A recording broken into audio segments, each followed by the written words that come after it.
Gimana kabarmu? Aku harap selalu bahagia ya. Setelah sekian lama kita nggak ngobrol, akhirnya ketemu lagi bareng aku Davina di podcast tentang waktu.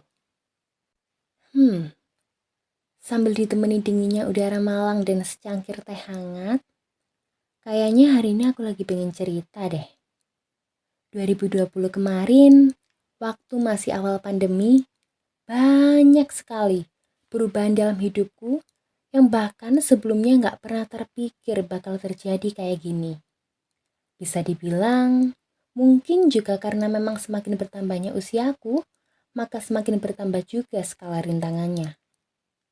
Mulai dari gagal dalam mencapai mimpiku, aku pernah ikut suatu ajang pemilihan yang dimana aku sangat menaruh harapan besar, bahkan orang-orang di sekitarku pun juga sangat support dan yakin bahwa aku pasti bisa. Di situ aku udah kayak, ini mah tinggal selangkah lagi. Udah di depan mata cuy. Tapi, apa boleh buat? Ternyata takdir berkata lain. Di situ aku ngerasa hancur banget. Aku malu. Aku ngerasa bersalah gak bisa nurutin ekspektasi orang-orang di sekitarku. Di saat yang hampir bersamaan, aku gagal pula dalam hal percintaan.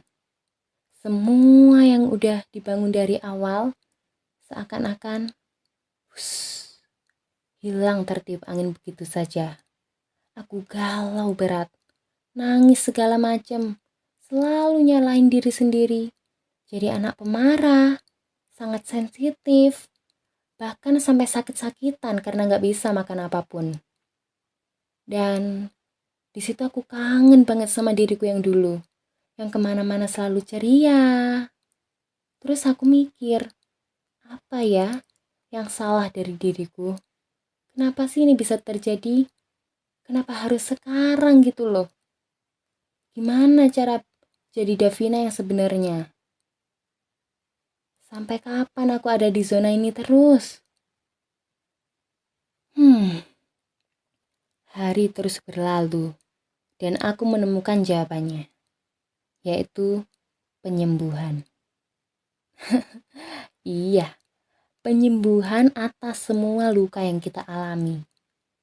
Dan itu semua butuh sebuah proses.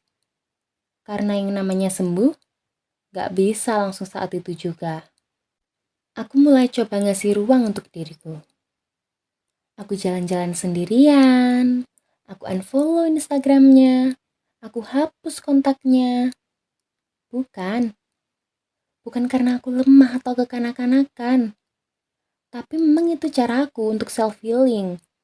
Dan dari situ aku ngerasa bisa lebih memahami dan memberi energi positif ke diriku sendiri sambil belajar menerima semua yang terjadi.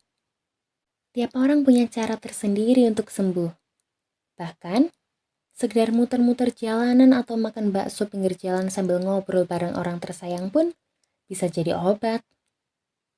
Buat kamu yang mungkin sekarang lagi ngerasa gagal, gak bisa dapat PTN padahal udah belajar mati-matian, kena PHK, putus sama pacar, dihianati temen, ditinggal orang tersayang akibat pandemi ini, dan segala problem dalam hidupmu, aku rasa kamu perlu self-healing deh.